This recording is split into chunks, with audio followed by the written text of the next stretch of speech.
Now, on 105.9 FM and streaming worldwide on the WMAL app. O'Connor and Company. It is 7:07. Good morning. It's O'Connor and Company on this Friday in your nation's capital. And what a day it is as we continue to monitor this cold spell that we're about to get this weekend, including, sub-zero wind chills, sadly and terrifyingly, between Saturday night and Sunday. We'll give you the latest weather forecast as well as your traffic and much more. In fact, in 30 minutes, we'll have a great conversation with friend of the program, Dr. Jennifer London, a great patriot who has some great observations about America's 250th. 8:05 brings us the sheriff of Loudoun County, Mike Chapman, as Abigail Spanberger is making his job a lot harder to keep Loudoun County safe. 8:15, we'll talk to Chris Klomp from Dr. Oz's office about Trump RX. And then 8:35, our old friend has got a brand new show on News Nation, Katie Pavlich. On Katie Pavlich tonight, it's Larry O'Connor. And speaking of old friends, here's Patrice Onwuka. Good morning, Patrice. Good morning. Happy Friday, Larry. We made it. Are you going to be contributing to Kamala's new headquarters venture? Are you going to be sending some content? I will absolutely not be doing that. Right. I want Matt Schlapp to have a whole corner of the Kamala HQ platform for the great content that he creates over there at the American Conservative Union and CPAC. Good morning, Matt Schlapp. Always good to talk with you. Great to be with you guys. Talk to me about the CPAC's narcoterrorism event on Capitol Hill. What are you guys getting into now? You're already saving the world with regard to child sex trafficking and espousing conservative values and, nations that need to hear about pro-freedom and pro-liberty and American things. Now you're going after the narco-terrorists? I don't know if it's very smart. I mean, these guys are mean and ugly, or what did Trump always said? Nasty guys. Bad but let me tell you, with all the work we're doing in Latin America, it's amazing the connections that we're making, and I have to give my wife Mercedes a lot of credit for bringing a lot of energy to CPAC around these types of issues. What's a conservative, Larry? There was a time when a conservative was someone who said, I want to cut taxes and cut regulation, but as civilization is so fraught, and all these institutions are under attack, if you're going to be a conservative activist, you're going to talk about all kinds of issues that you never thought you would talk about. And a lot of it's about culture and family and security. And Donald Trump is right in the middle of it, and so is CPAC. Well, it's funny you should mention that, because the reason why those didn't used to be conservative values is because even that stuff, we would disagree on policy. We would disagree on taxes or spending and the right role for the government to solve the problems of our day. But there are some things that Democrats and Republicans, liberals and conservatives could agree on, some fundamental basics like that. But sadly, I think we've reached the point where, those are no longer sort of human civilization values. They are just conservative. They've sort of ceded that ground to us, Matt. It's why I often say that, we're a conservative outfit. We have conservative in our name, but this is really about America and our founding principles. And then when we go overseas, we have CPACs now in 12 countries on 5 continents. We're going to be in the country of Colombia. We're going to go do a CPAC in Germany. We're talking about doing 5 or 6 others. What you really realize is this whole idea of Western values. We used to call it Western Civ back when I'm a fossil back in school.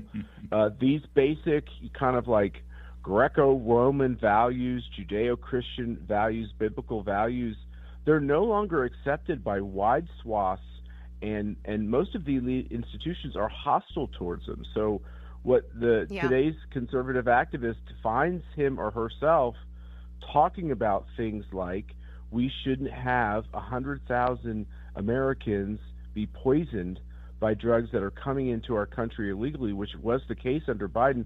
Already under Trump and Sarah Carter, as the drugs are, those deaths are down 21%. And we need to start talking about the fact that Americans are walking on the streets today because Trump closed down that border.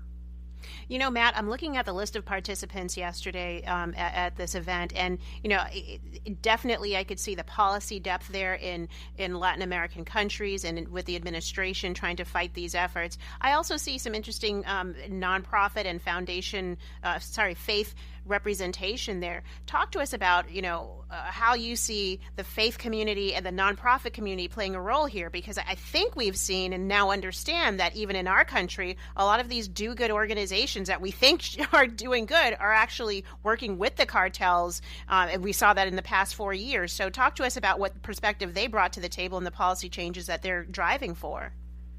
Look, like I said, I've been doing this a long time. When I was a congressional staffer, I would go and meet with USAID people and take trips that USAID was involved with. And it wasn't, stuff that was trying to rip apart democracy, families, or civilization. It was better stuff. It was trying to encourage democracy. Within a generation, that all shifted. And the money that's coming from governments, the money that's coming from the EU, the money that's coming from most of the global institutions, National Institutes of Health, et cetera, is trying to destroy all these things. So now you have a tremendous amount of pressure on the church, tremendous amount of pressure on organizations of faith, and it's one of the things that Mercy has us doing also, which is really stitching together people who believe that faith is the only way we're going to solve these problems. And this is true, you can see, with the growing problem of anti-Semitism in America and overseas, and this confusion even in conservative circles that, why is Israel important? Are they a strategic ally? What does the Old Testament really matter when we have the New Testament? Kind of insane conversations we're having.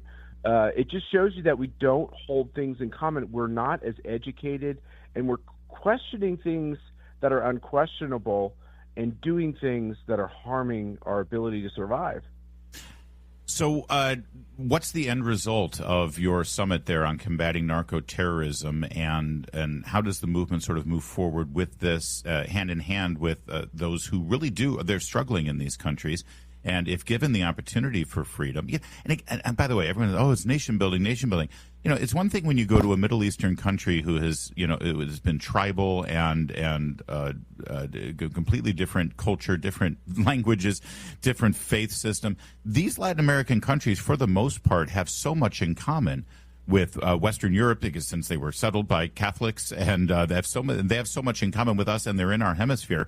It's a much shorter sort of bridge to divide when you start introducing freedom and liberty and basic, governmental standards to them, isn't it? And so how do we? What's the next step here? Well, let's stop demonizing our founding and their founding. Right now, you have Europe going to all these countries and saying you must have 9 months of abortion.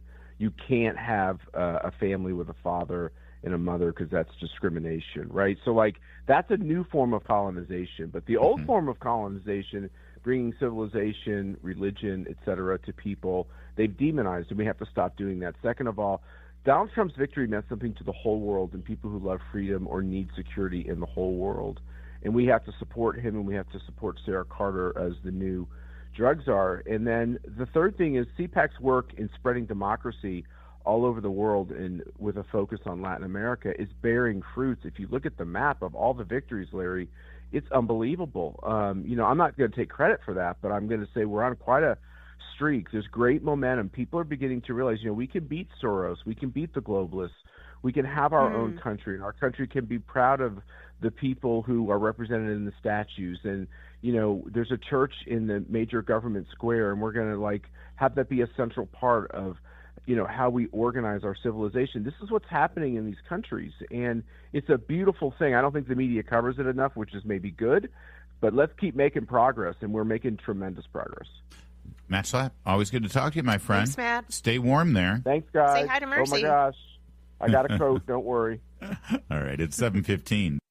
Democrats, Republicans, conservative, liberals, libertarians, Christians, Jews, Muslims, Satanists even probably can all agree on one thing, and this is something that all Americans can agree on. Certainly, Marylanders can agree on this. The Maryland state flag kicks butt.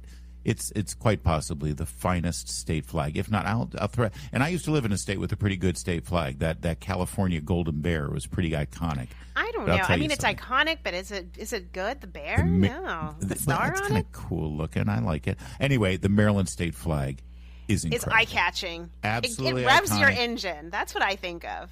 And listen, Marylanders love it, obviously, to a man, Yes. to a woman, to a child. Other states hate it because they're jealous. Yeah, That's I agree. I agree. They wish they had the Maryland state flag. That's why it was rather curious to hear the governor of Maryland, Maryland's favorite son. He was raised in Baltimore. I forgot. That's one of the fake stories he tells about his background. He is a member of the Maryland Football Hall of Fame. And that's another fake story he tells about himself. There is no Maryland football. All right, I can't keep it straight, but you know who I'm talking about. Wes Moore. Here's Wes Moore on a liberal left-wing woke podcast talking about the Maryland flag in less than flattering terms. Take a listen. On the Press Box podcast, Governor Wes Moore made comments about the flag while discussing mid-decade redistricting. And do I understand kind of the history of this country? Absolutely. Like, you can't look at the history of Maryland. I mean, literally, you look at our flag. Our flag is a contradiction because our flag is literally a Confederate symbol mixed with a Union symbol. Like, Maryland is this northernmost southern state in this country. The bloodiest battles of the Civil War were fought in the state of Maryland. And despite that, I stand here as the governor of that same state. Well, I'm shocked to hear Wes Moore bring up his racial identity and this color of his skin and what a symbol he is when talking about himself. Oh, no, wait, I'm not shocked. He does it all the time. But my favorite part about this is he wasn't asked. It's like nobody was like saying, hey, Wes Moore, what are you going to do about this flag? The flag is racist. It's like it's not like he voluntarily decided to raise the issue of the Maryland flag and suggesting that the flag is a contradiction. And nobody looks at that flag and says, oh, the Confederacy. You know, it's not like it's got the stars and bars in it, like, other certain southern states that continue to have the Confederate battle flag. I mean, What is he thinking with this? I don't know. Medium has an interesting post talking about the Confederate roots of the Maryland flag, and they've manipulated the white and red symbols there to have some KKK eyes, masks, and so on and so forth. Stop it. It's so ridiculous. It's so far removed. I mean, it's come on now. The piece says the real legacy of the Maryland flag is actually the unwillingness of white Marylanders to rid themselves completely of racism. That's why we've had Confederate monuments for so long. That's why we still have a racist state song. I think maybe he was perusing Medium and suddenly got inspired to say, oh, this is my next new leftist rallying cry. We're going to eliminate the racism in our flag. I wish it was that intelligent and thought through. That's not what it is. This guy has this instinct. It is this reflex where he is a chameleon, and depending on what room he's in and who he's talking to and what the crowd is, he will say whatever he has to say to ingratiate himself and make himself seem so important and so special and so enlightened and so intellectual. So here he is. He's talking to these woke, liberal, America-hating leftists, and he says, yeah, look at me. I'm a black man, but I'm the governor of a state that has a Confederate symbol as its flag. That whole flag is a contradiction. Yet look at me. Here I stand. Aren't I a hero? I symbolize things that make you feel great about yourself. But then when he was challenged on it, and a couple of reporters picked this up and saying, I'm sure, are you saying that the Maryland flag needs to change? And then, of course, the office would not comment. They never comment on anything. They never respond. They never respond to anything. And then finally, after like 24 hours of this, he posted a picture of himself at a sporting event holding the Maryland flag proudly. And he posted this on his X account. And it says, love the flag, ain't changing it, back to work, everyone. Like, oh, yeah, you people, you make a big deal out of nothing. You're all distracted. You're just trying to create a controversy. I love the flag. I never suggested anything other than loving the flag. And meanwhile, he specifically went out of his way to bring the flag into the conversation. To call it a contradiction. And say that it had racist symbols in it. He said because our flag is, quote, literally a Confederate symbol mixed with a Union symbol. I mean, Westmore he's like that type. I'm going to be careful with the terms, with the adjective I use, but I think of Governor Gavin Newsom. I think of the person that absolutely says what they need to say. He's a slippery little chameleon, is what he is. But what matters most, like the stories we were just talking about, Larry, the fact that 0 students in Baltimore are math proficient, especially at the high school level, that's where he needs to do the work. Patrice. Talk to me about this, removing snow from Maryland 201, from 450, from 197 in a timely manner. That's the work that needs to be done. Don't talk to me about a flag that mixes what he thinks are Confederate and symbols. That has nothing to do with the failing schools that are throughout Maryland. Like this is. I'm sorry. I'm so disappointed in you. I'm gonna have to white-splain this to you, if I may. Please do. Please educate me. The fact that there are high schools in Baltimore that have 0 students that are proficient in math, it's obvious why that's the case. They're sitting in the math classroom. They look up and they see the Maryland state flag and recognize the racist state there. And how is somebody supposed to? I thought you were going to say they saw a white teacher teaching them. That's right. It's 7:24. Now, on 105.9 FM and streaming worldwide on the WMAL app, O'Connor and Company. It's 7:37, and we are thrilled to be part of your morning routine right here on O'Connor and Company. Thanks for tuning in. We got you covered coming up at busy 8 o'clock hour. We'll kick things off with Sheriff Mike Chapman of Loudoun County to comment on Abigail Spanberger, the new governor. Really sort of making life a little harder for the sheriff and probably for anyone who lives in Loudoun County. 8:15, we turn to Chris Klomp. He's with Dr. Oz's office there, talk about the Trump RX announcement yesterday. And then at 8:35, old friend of the program, Katie Pavlich, has a brand new show on News Nation, prime time. Katie Pavlich tonight. That's all coming up. That's busy stuff. It's Larry O'Connor with Patrice Onwuka. Morning, Patrice. Good morning. And while we stay busy, let's bring in a friend of the program. WMAL listeners know her well, a great patriot, who Dr. Jennifer London, Dr. London, first of all, good morning and Happy New Year to you. Good morning, Larry and Patrice. It's great to be here. It was so cold at the beginning of the Army-Navy game that you didn't notice that when you entered, I was actually 3 rows behind you, and Meredith and I were waving, but you didn't see us. And it was just too cold to get up. And by the time we got to halftime, you had gone to get some hot cocoa, I think, or something, and probably found some indoor place to watch that brilliant Navy victory. So I'm sorry I didn't hook up, but I did see you, and you looked fabulous. Oh, thank you so much. I was with my son Jonathan. It was a fabulous game. We did stand in line a long time because of the Yes. security. I think over an hour. So, yes, we were cold, but the Army-Navy game is such a wonderful event, bringing both of our, wonderful military services together. So I'm so glad you were there, and I'm sorry I missed you. Me too. But that said, I'm thrilled to have you here this morning because your op-ed at the Washington Times, I think, is so important because as everyone starts celebrating the America's 250th, and yes, it's going to be fun to have all the fireworks and all the tall ships and the UFC fight at the White House and all those things.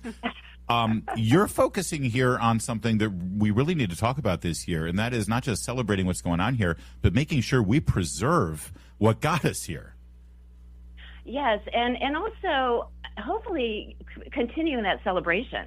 I think a lot of folks are really focusing on this year, but my National American History and Founders Month initiative is really to recognize November as National American History and Founders Month, so that every year we can study, know, and celebrate our country and appreciate it, obviously. And we chose November because that's the month of Thanksgiving that Washington designated as a day of gratitude and Lincoln formalized as a day of Thanksgiving and unity.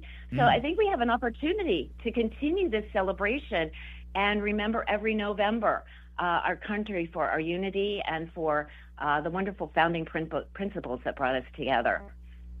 That's so important. And I'm reading through your piece here, and something that struck out to me here is something where you talk about the fact that it's the principles that should unite us, principles that kind of keep us bonded together as a people, those principles that bonded extraordinary men and women who didn't always agree on everything, but was willing, but agreed on some core principles and values.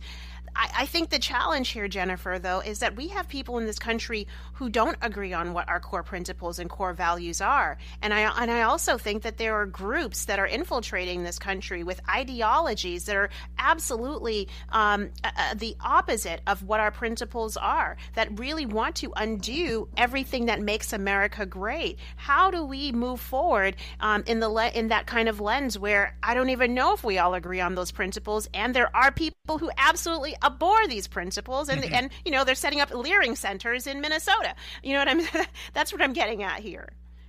Well, it goes back to what are our founding principles, and the three documents that define our country are the Declaration of Independence, the Constitution, and the Bill of Rights. So that's where we start, and if we understand those documents, I think we would understand this foundation that created us, and that will continue to be the base that we build on. I mean, our story is still being written. 250 years seems like a long time, but compared to other countries, we're still very young.